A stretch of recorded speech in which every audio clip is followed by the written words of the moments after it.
We are in what I call America's cultural revolution. That's not a good thing. Cultural revolutions do not go well. They don't know how to look ahead. They don't understand the deeper trends. They never understood China, and they still don't understand China from then until today. There was no forward perception. 大家好，我是老吴。当今世界，美国作为曾经唯一的超级大国，它的一举一动依然深刻影响着全球的格局。但同时，我们也看到美国内部正经历一些前所未有的困境和混乱。今天我们要看的这段演讲来自著名的经济学家杰弗里·萨克斯教授，他以其一贯的直言不讳，对美国当前所处的状态给出一个令人震惊的诊断。在这段演讲中，萨克斯教授会谈到为何他认为美国正经历一场严重的神经衰弱，这种神经衰弱源于何处，它又是如何体现在美国的对外政策和对华认知上的。萨克斯教授甚至将美国当下的一些现象比作一场正在发生的文化大革命，并直指其背后自我毁灭的倾向。接下来就让我们一起来听听萨克斯教授的这番深度剖析和严厉警告。 I don't know how to put this politely, but the United States is having a nervous breakdown. So this is another element of what is happening. The U.S. was for decades the most powerful country in the world, the dominant economy, and the technological leader. 2 world wars brought that about rather spectacularly, because 2 world wars ended Europe's dominance, because these were wars that were essentially European civil wars in that part of the world, as destructive at industrial scale, as cruel, as horrific as ever could be imagined. And that happened twice between 1914 and 1945.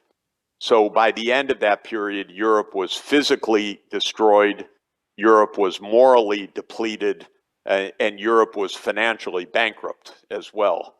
And that was also the end of the imperial era for this region, because Europe was exhausted. Some countries tried to fight it for a while, but reality caught up with everybody. And European imperialism, other than a few islands, and another one changed hands yesterday, with Britain ceding another island, basically this period of European dominance came to an end. And the United States became the sole major power, because the United States in 2 world wars had only 1 day of those wars fought on American soil. And that was, of course, December 7th, 1941, when Japan attacked the naval base in Pearl Harbor. Other than that, the U.S. just built its industry, built its technologies, advanced its technologies, and World War II was a period of astounding technological advance linked to the wartime effort. The discovery of inventions of radar, of semiconductors, of all sorts of avionic and aeronautic advances, of rocketry and cybernetics and computers, and so many other advances that came out of World War II. And Hitler's insanity drove a whole generation of the world's leading scientists to the United States shores, those that survived. And so the U.S. had not only the unique physical infrastructure and the unique scale of industry, but it had the scientific leadership of the world, with the partial exception of great scientists in the Soviet Union. But with that one exception, the U.S. dominated. And the U.S. believed that that meant the dominance basically forever, because when countries come to power in this way, they believe their own virtue. They read their own headlines, they read their own press releases. And the press release of the United States was the American Century. This was labeled in 1941 by Henry Luce, were not quite there for a century, but they didn't quite make it for 100 years. But the United States thought that it would last as the dominant power of the world indefinitely, let's say. And for decades, the US did lead technologically, but smart people, ideas, education, science, and technology travels, it diffuses, and other parts of the world develop their own home turf for these advances as well. And I won't belabor this story except to say that the rise of first Japan from the devastation of World War II, and then the so-called Asian tigers, Taiwan, Hong Kong, Singapore, sorry, I'm missing one, and Korea, excuse me, South Korea, Republic of Korea. Those four, following the Japanese model, by the way, in a lot of ways, in some cases almost literally institutionally, achieved rapid growth. And then China observed finally by the end of the Cultural Revolution that it could do the same thing. And by today, one has to say that East Asia absolutely rivals the United States in technological leadership.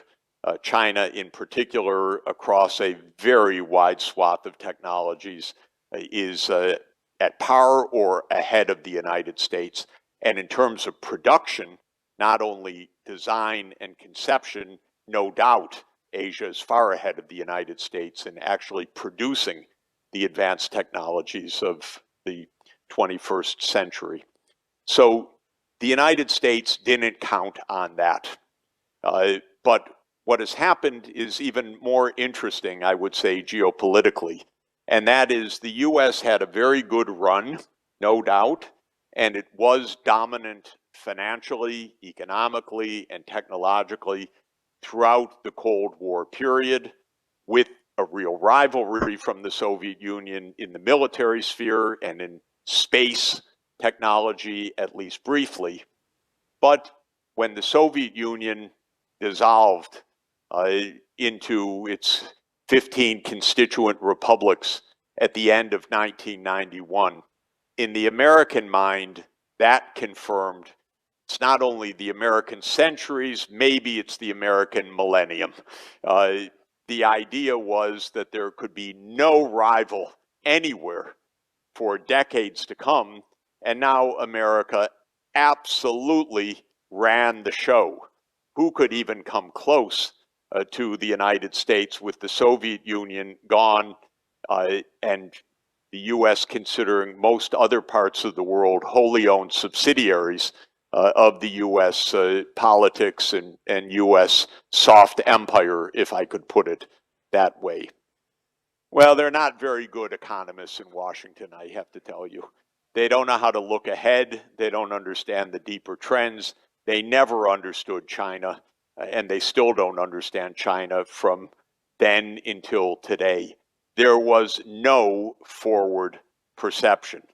China was a useful, rice-growing ally against the Soviet Union. That was China in the American imagination.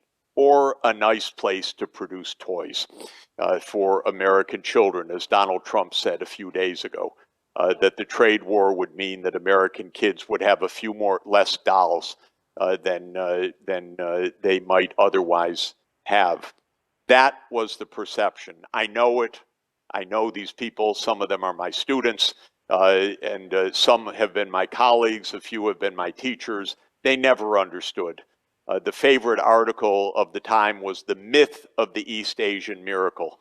When you are powerful, you want to believe that anyone else's success is a myth. And that was really the dominant meme in the United States in the 1990s and 2000s.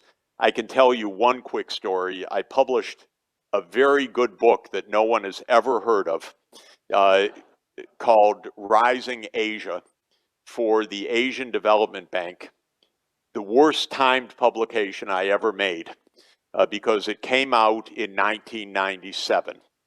And it came out saying that Asia had a very bright future because economic convergence is very powerful.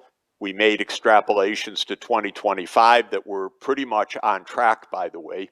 And it came out a month before the Asian financial crisis. And so I think the Asian Development Bank felt that this was the worst thing they ever published.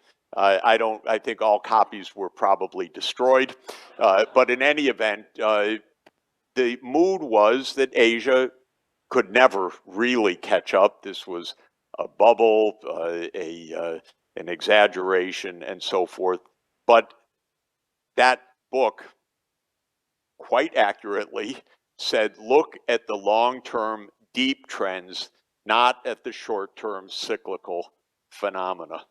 And it didn't consider or study a short-term business cycle. It looked at a 25-year horizon, and it got the point right, which is that Asia would continue to have rapid growth, and I would say Asia outpaced what I predicted back in 1997, though it was a very optimistic and accurate assessment. But what Asia, and especially China, did was close the innovation gap as well as the technology gap. So this is probably the most dramatic fact of all, which is that it's not only the cutting edge technologies that are being produced in East Asia, but the innovation now is surging in East Asia as well. But the point I wanted to make was actually a psychological point, not a technological or economic point. The United States is deeply confused about all of this. Where is the American century? It's supposed to last at least to 2041, if not 2141. And suddenly it's not there. So we are in a highly neurotic state right now, very agitated. And it's hard to find someone to sit down and say, calm down, it's okay. No one's taking away your good life. China's not invading you. China's not a threat. It is very successful, but you should enjoy that success, not bemoan that success. And so the added factor that we're facing right now is a reaction, a very deep and very unsettling reaction to this loss of leadership in the US. I have to say that most of the conflicts that we're experiencing now, whether it is in the Middle East or whether it is in Ukraine or the tensions in East Asia, have the US always as one of the causes of those conflicts. But most of the conflicts result actually in a deep way from the exaggerated US perception of its ability to dictate terms to others around the world. And this is what the United States did not understand, that it could not simply tell Russia, we do as we want in Ukraine or in other neighbors of Russia, because Russia does not want the US military bases on its borders any more than the United States would want Russian military bases in the Western Hemisphere. But the US could not understand the reciprocity of that, or the golden rule dimension, do not do to others what you would not have done to you. And so we did not understand that. And many of the other crises have this characteristic. What's dramatic is how ineffective, unfortunately, the United States is at facing this right now. This is why we have this tariff eruption, which is a complete sideshow, not a real event. It's a sideshow because raising tariffs has nothing to do with what the United States needs. It's not a solution for anything. And that's why they lasted 2 days. And the stock market collapsed and the bond market collapsed. And somebody came in to explain to the president, you better stop that. And it lasted vis-a-vis China for about 8 weeks because China said, we will match what you're doing, and then the United States backed down from that as well. So that's an example of what I would call a completely dysfunctional reaction to a reality, which is that the United States cannot dominate events.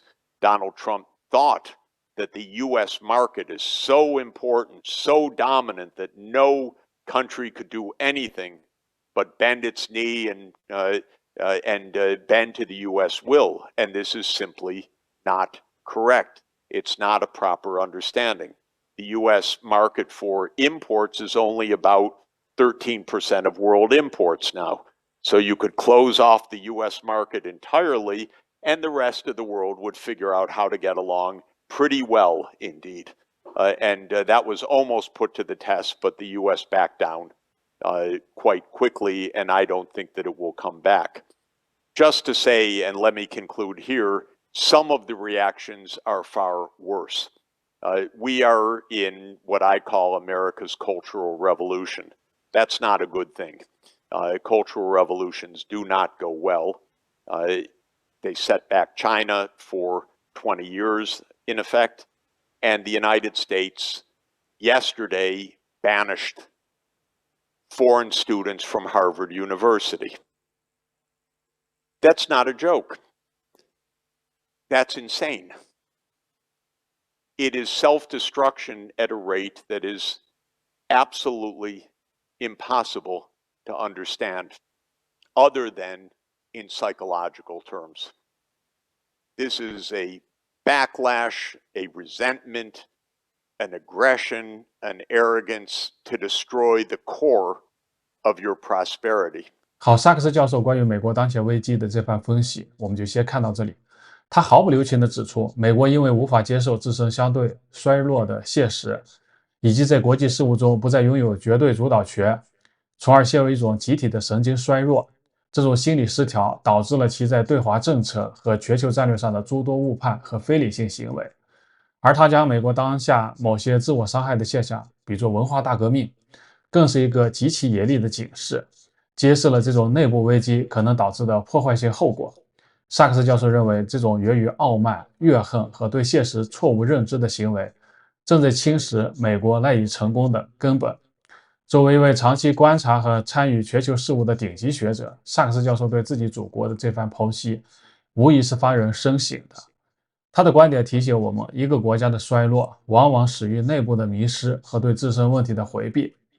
好，今天的分享就到这里，感谢大家的收看，我们下次再见。